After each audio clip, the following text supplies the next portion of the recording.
कि जो शंभू बॉर्डर खोलने का मामला था उस पर सुप्रीम कोर्ट ने कहा कि अभी शंभू बॉर्डर नहीं खोला जाएगा। जो संगठन अभी से तैयारी करके बैठे थे फिलहाल उनको वहीं बैठना पड़ेगा। दूसरी चीज कि किसान संगठन मुलाकात करने जाते हैं राहुल गांधी से और राहुल गांधी कहते हैं हमारे मैनिफेस्टो में ये था। भाई वादा आप करें पूरा कोई और करे, ये कैसा वादा?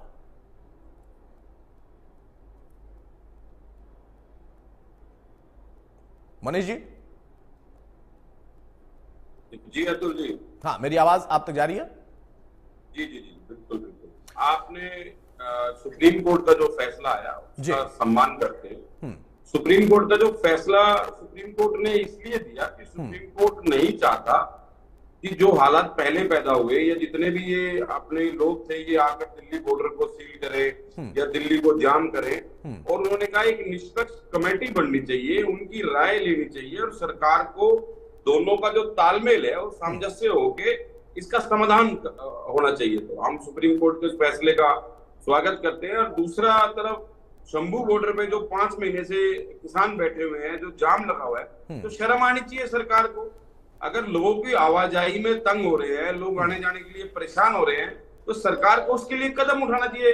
देखिए सुप्रीम कोर्ट गाइडलाइन दे रहा है, सरकार मौन है, तो ये बहुत बड़ी दुविधा की बात है। तीसरी बात जो राहुल गांधी जी ने कही, राहुल गांधी जी ने जो बात कही अपने मैनिफेस्टो में मिनिमम जो गारंटी की बात करी, तो अगर चलो सरकार नहीं आई, अगर कोई अच्छी बात है, क्योंकि अगर बजट की बात करें तो बजट में भी कई चीजें ऐसी थी जो हमारे मैनिफेस्टो में थी और निर्मला सीतारमण जी ने उसको लिया। तो अगर किसानों की हक की बात राहुल जी बोल रहे हैं तो उनको लेना चाहिए, उसमें दुविधा क्या है।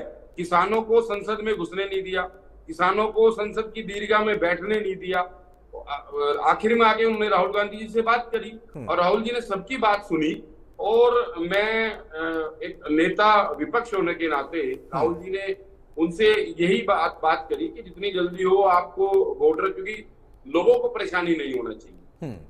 और जहां तक सरकार को बात है, मुझे समझ में ये नहीं आता, जहां सरकार का करोड़ों अरबों रुपए का राजस्व है, जब ये अन्नदाता की बात करते हैं, किसान की आय को दोगुनी करने की बात करते हैं, तो इनको मिनिमम एमएसपी पे गारंटी देने को इनको दिक्कत क्या है? जो उसका न्यूनतम जो मूल्य उसका लगता है किसान का, कम से कम वो तो उसको मिल जाए। आज किसान आत्महत्या कर रहा है, हरियाणा का किसान सबसे ज्यादा है जिसमें, तो अगर किसान आत्महत्या कर रहा है तो सरकार को उसका संज्ञान लेना चाहिए। 750 किसान धरने पर शहीद हो गए, शंभू बॉर्डर 5 महीने से बंद है, तो सरकार मौन है या सरकार गूंगी रह रही है या सरकार अन्नदाताओं के लिए काम ही नहीं करना चाहती? क्या ये सरकार वास्तव में अडानी और अंबानी के लिए बनी है? तो ये सोचने का विषय है। और जो देश का अन्नदाता है, नहीं सोचने का विषय बिल्कुल है मनीष भाई, लेकिन सोचने का विषय ये भी है ना, आप कह रहे हैं कि दुविधा क्या है? दुविधा वही होगी सरकार की जो कि आपके दौर में थी, आप भी सत्ता में थे तब आपके सामने दुविधा थी। अब यहां पर प्रश्न ये है कि सुप्रीम कोर्ट के ऑर्डर का आप सम्मान करते हैं, आपने अच्छी बात कही, उसी ऑर्डर के तहत यह कहा गया है कि एक निष्पक्ष कमेटी बने और वो विचार करे। जब कमेटी बनाने के लिए सुप्रीम कोर्ट ने कह दिया तो फिर एक दबाव बनाने के लिए राजनीति क्यों? आप लोकतंत्र में अपनी बात रख सकते हैं, अच्छी बात है, लेकिन जब सुप्रीम कोर्ट ने कमेटी बनाकर कहा कि भाई इसको समझना पड़ेगा, यानी सुप्रीम कोर्ट को भी लगता होगा कि एकदम से फैसला लेना सही नहीं है या जायज नहीं हो पाएगा, इसीलिए उन्होंने कहा है कि सरकारें सुझाव दें और कमेटी इस पर विचार करके एक ऐसा समझौता तैयार करे जो सबको स्वीकार्य हो। फिर सदन के अंदर हम मुद्दा उठाएंगे, हमारे मैनिफेस्टो में यह था। भाई आपके मैनिफेस्टो में होने की वजह से तो सरकार नहीं कर देगी ना, या आपको लगता है करना चाहिए? अतुल जी, किसान के अगर हित की कोई बात है, वो किसी भी पार्टी के मैनिफेस्टो में हो। अगर देश में आज सरकार चल रही है तो देश में गरीब मजदूर किसान कमेरे वर्ग के लिए चल रही है। अगर किसान हितैषी फैसला कोई भी किसी के भी मैनिफेस्टो में हो, उसको अपनाने में मुझे नहीं लगता किसी को गुरेज होना चाहिए। क्योंकि इससे पहले भी निर्मला सीतारमण जी, मैंने बताया कि बजट में हमारी चीजें ली है, तो उनको अच्छी लगी तो ली है। और किसानों के हित में अगर राहुल गांधी जी कुछ बोल रहे हैं या हमारे मैनिफेस्टो में है, और अगर वो किसान मांग क्या रहा है, किसान एमएसपी मांग रहा है। और जहां तक हमारी सरकार की बात थी अतुल जी, हमारी सरकार में महंगाई इतनी नहीं थी। हमारी सरकार में अगर हरियाणा सरकार की बात करें तो हुड्डा साहब ने शपथ लेते ही सबसे पहले 1600 करोड़ का बिजली का बिल किसानों का माफ करने का काम करा। यूपीए की सरकार में 70,000 करोड़ का किसानों का कर्जा माफ होने का काम किया। और हरियाणा सरकार में हुड्डा साहब ने किसानों को डीजल पे सब्सिडी देने का काम करा। ठीक बात, इन्होंने तो जो किसान के जो उपकरण है, ट्रैक्टर है, जो अन्य यंत्र है, उनके ऊपर भी 18%, 24% जीएसटी लगा दी। तो जो सरकार किसान से जीएसटी लेने के लिए आतुर है, जो सरकार किसानों को मारने पे आतुर है, वो उनको मुझे लगता नहीं कि किसी तरीके से रिलैक्सेशन देने के लिए ठीक बात है, जवाब ले लेते हैं। तो फिर उस सरकार से उम्मीद ही आप क्या करते हैं जब आपको लगता है कि वो किसानों के साथ खड़ी नहीं है, फिर भी आपको उम्मीद उन्हीं से है और वो भी वादा आपका। डॉक्टर पंकज बेनीवाल भाई, कांग्रेस ने अपने मैनिफेस्टो में वादा कर दिया, इसलिए आप लोग पूरा नहीं कर रहे हैं? नमस्कार अतुल जी, सभी साथियों नमस्कार, सभी दर्शकों मेरा नमस्कार। देखिए, मैं शुरुआत से इस बात में चलूं। स्वामीनाथन रिपोर्ट आती है जून 2006 में। जून 2006 में सरकार है मनमोहन सिंह, कांग्रेस की सरकार है। लगातार 8 से 9 साल तक उस रिपोर्ट को दबाकर बैठी रहती है कांग्रेस की सरकार, और आज इनको किसानों की बात याद आती है कि स्वामीनाथन रिपोर्ट लागू होनी चाहिए। जब हुड्डा साहब उस कमेटी के चेयरमैन थे, तब हुड्डा साहब को ध्यान नहीं आया। आज हुड्डा साहब चिल्ला रहे मनीष खटाना, लेकिन हुड्डा साहब जब स्वामीनाथन रिपोर्ट की आयोग बना, उसके चेयरमैन थे, तब उन्होंने 8 साल तक अपने मुंह से आवाज नहीं निकाली कि एमएसपी पर गारंटी होनी चाहिए या लीगल कानून बनना चाहिए। 8 साल तक आपके पास वो कानून था, क्यों नहीं बना के दिया आप लोगों ने? भारतीय जनता पार्टी ऐसी सरकार है, मोदी जी की ऐसी सरकार रही जिसने स्वामीनाथन रिपोर्ट पर काम किया। 201 सिफारिशें हैं उस आयोग के अंदर, उस रिपोर्ट के अंदर 201 सिफारिशें हैं। और अतुल जी, मैं बड़े गर्व के साथ कहता हूं आपके चैनल पर, जिम्मेदार एक प्रवक्ता भारतीय जनता पार्टी का होने के नाते, और आपका एक प्रतिष्ठित चैनल है, 200 जो सिफारिशें थी उन पर मोदी जी की सरकार, भारतीय जनता पार्टी की सरकार, एनडीए की सरकार लगातार काम कर रही है, जिनमें से 2 बहुत बड़े काम थे। एक था सोयल टेस्टिंग का। सोयल टेस्टिंग के लिए लैब लगा दी गई है, युवाओं को उसमें जॉब मिले हैं। तो हमारे किसानों की जो जमीन थी, जो धरती थी, उसकी टेस्टिंग की जो बात है, जो कि सबसे पहले ये गुणवत्ता की बात होती है कि किसके अंदर कौन से मिनरल ज्यादा है, किसमें क्या चीज ज्यादा है, कहां पर कैसी मिट्टी है, उस मिट्टी के लिए सोयल टेस्टिंग लैब आज पूरे देश के अंदर बनाने का काम किया है। तो नरेंद्र मोदी जी की सरकार ने किया है, भारतीय जनता पार्टी की सरकार ने किया है। दूसरा का, उसमें जो एक बड़ी सिफारिश लिखी हुई थी वो थी किसान क्रेडिट कार्ड की। वो अगर किसी ने लागू किया तो वो भारतीय जनता पार्टी की सरकार ने लागू किया। 3 लाख तक का किसान क्रेडिट कार्ड बनाया। और जो अभी परसों ही जो बजट पेश हुआ है, उसके अंदर अगले 5 और राज्यों के अंदर किसान क्रेडिट कार्ड लागू करने की बात निर्मला सीतारमण जी ने कही है। ये कोई कांग्रेस का मैनिफेस्टो नहीं है, ये भारतीय जनता पार्टी की सोच है, नरेंद्र मोदी जी की सोच है। जो नरेंद्र मोदी जी की नीतियां हैं किसानों के लिए, इनके राज के अंदर, कांग्रेस के राज की बात करूं तो सिर्फ इनका कृषि के ऊपर बजट हुआ करता था सिर्फ 25,000 करोड़। और जो खटाना साहब, मैं बीच में नहीं बोला, मेरे पास बहुत सारे पॉइंट थे आपको टोकने के लिए। 2 मिनट के बाद बोलूंगा। अरे मैं पूछ लूंगा आपसे, मैं पूछूंगा सारी बातें आपसे, पहले मेरी बात सुनते जाओ, लिखते चले जाओ। इनके राज के अंदर, इनके काल के अंदर, कांग्रेस के काल के अंदर 25,000 करोड़ का सिर्फ इनका बजट था कृषि का, किसानों के लिए, जिस किसान हितैषी होने की बात राहुल गांधी कर रहे हैं।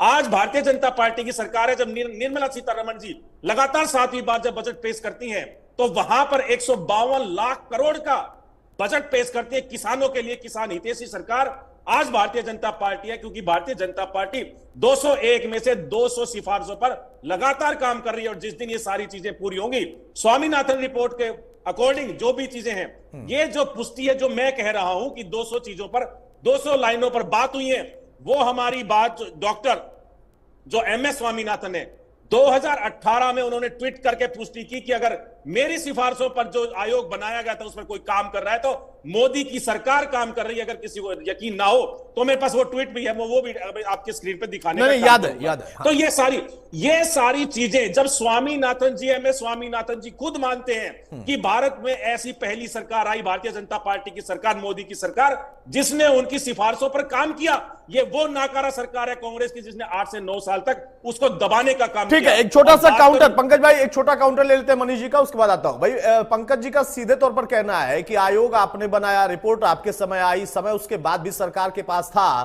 तब तो याद नहीं है, बाद में वादा कर दिया मैनिफेस्टो में। अतुल जी, मेरे भाई ने बड़ी अच्छी बात कही कि मोदी जी, अमित शाह ने किसानों के लिए काम किया। 10 साल हुड्डा साहब चेयरमैन रहे। सीधा सवाल है मनीष खटाना जी, सीधा सवाल है। मैं आपके बीच में नहीं बोला, सीधे सवाल का जवाब दीजिए हमारे को। मैं आपके बीच में नहीं बोला।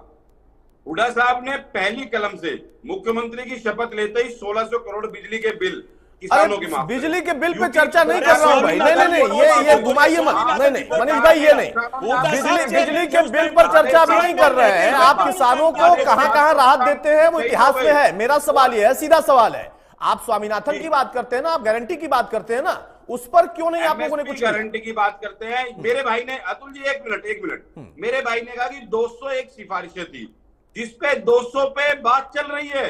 10 साल हो रहा है, चल नहीं रही, काम हो रहा है, और मैंने 2 बड़े काम गिनाए भी हैं। लागू कौन सी करी? अरे मैं तो बता रहा हूँ, सोयल टेस्टिंग हो रही है कि नहीं हो रही है, जो जमीन की गुणवत्ता है, धरती की गुणवत्ता है, वो पूरी हो रही है कि नहीं हो रही है, उसके लिए सॉइल टेस्टिंग लैब लगी कि नहीं लगी? आपके राज में अगर एक लगाई हो तो बताओ।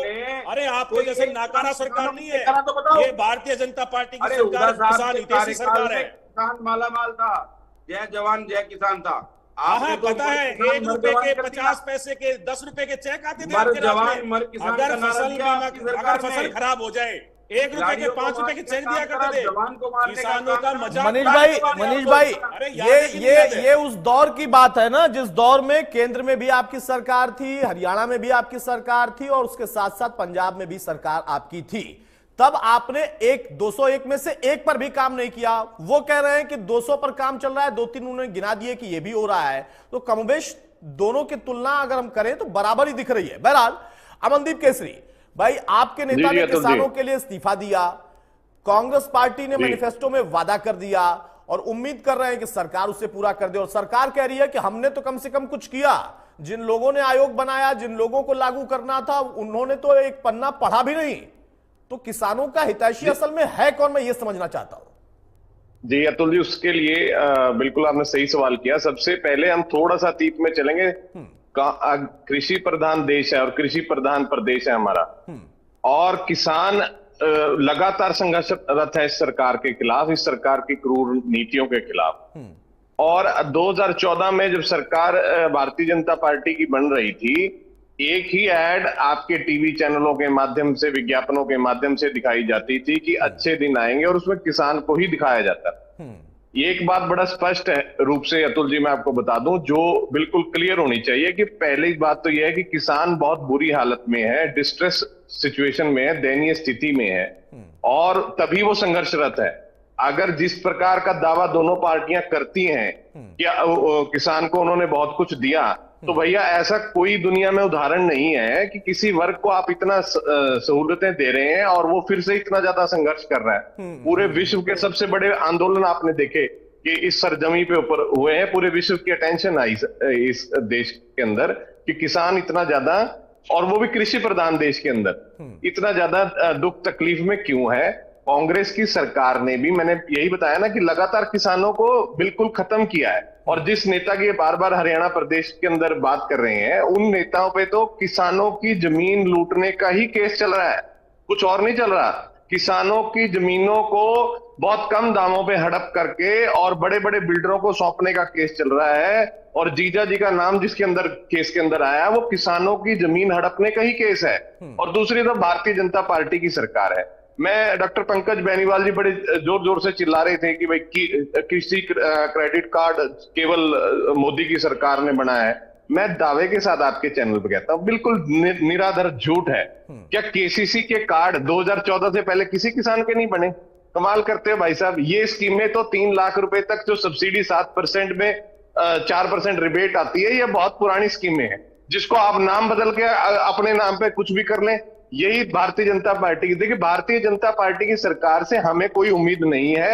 हम तो पहले भी कह चुके हैं, इनका एजेंडा क्लियर है। इन्होंने पूंजीपतियों को देश को सौंपना है, और पूंजीपतियों की निगाह सब कृषि प्रधान देश के अंदर सबसे बड़े सेक्टर के ऊपर, एग्रीकल्चर सेक्टर के ऊपर है। जो कृषि सेक्टर कोरोना जैसी महामारी के अंदर भी बढ़त ला करके देता है, देश को बचाता है, उसी के ऊपर इनकी निगाहें हैं कि उसको किसी तरह खत्म किया जाए, और उसके खिलाफ ही किसान आंदोलनरत है। दूसरी तरफ कांग्रेस पार्टी कोई किसान हितैषी नहीं है। ये बिल्कुल वाजिब सवाल है कि इनको करना होता तो ये पहले कर देते। 3 कृषि काले कानूनों का मसौदा कांग्रेस पार्टी ने तैयार किया, स्वामीनाथन आयोग खुद कांग्रेस पार्टी ने दबाया। अगर इन्होंने तो कांग्रेस पार्टी ने भारतीय जनता पार्टी को पूंजीपतिवाद की तरफ चलने का एक रास्ता दिखाया, जिस पर 2014 में भारतीय जनता पार्टी के आने के बाद भारतीय जनता पार्टी दौड़ने लगी रास्ते पर। ये इन्होंने केवल रास्ता दिखाया, ये भाग पड़े उस रास्ते के ऊपर। तो इन दोनों पार्टियों से किसानों को बिल्कुल भी उम्मीद नहीं है। और ये मैं यही तो अमनदीप भाई, मैं आखिरी बात जोड़ दूं। हाँ जोड़ दीजिए। मैं आखिरी बात जोड़ रहा हूं, एक मिनट, उसके बाद हाँ अकेले किसानों की मांगे नहीं, अगर आप ध्यान देंगे इसके अंदर मजदूरों को भी शामिल किया गया है। कृषि मजदूर बहुत बड़ा वर्ग है और उसी के लिए उनके दो बड़ी राजनीतिक पार्टियां, इंडियन नेशनल लोकदल और बहुजन समाज पार्टी ने हरियाणा प्रदेश के अंदर इसी लोगों की भावनाओं को समझते हुए गठबंधन किया हुआ है। और इन दोनों पार्टियों से किसान को और मजदूर को बिल्कुल उम्मीद नहीं है और तभी उन्होंने हमारे गठबंधन की आशा जताई। लोगों की भावनाओं को देखते हुए दोनों पार्टियों ने गठबंधन किया और हमारी सरकार के अंदर इन दोनों को रिलीफ मिलेगी। और पहले भी ऐसा हुआ है, ऐसा नहीं हुआ। नहीं अमनदीप भाई अभी तो उसमें वक्त है। आपकी सरकार जब बनेगी तब उनको रिलीफ मिलेगी, लेकिन आपकी सरकार केंद्र में नहीं बनने जा रही। अगर आपकी सरकार बन भी गई ना तो वो प्रदेश में बनेगी और ये मामला केंद्र का है। हरियाणा के सरकार के तौर पर जितना आप उनको सहायता दे सकते हैं वो अलग विषय होगा। लेकिन मेरा दूसरा प्रश्न यही था कि जब आपके नेता इस्तीफा दे सकते हैं तो कांग्रेस के नेताओं ने इस्तीफा क्यों नहीं दिया? कहते हैं कि नहीं हम ज्यादा हितैषी हैं और वादा खुद करते हैं और पूरा कराने का काम बीजेपी और एनडीए की सरकार करेगी। ये की बात है ना भाई, वादा तो वो करना चाहिए ना जो हम पूरा कर पाए।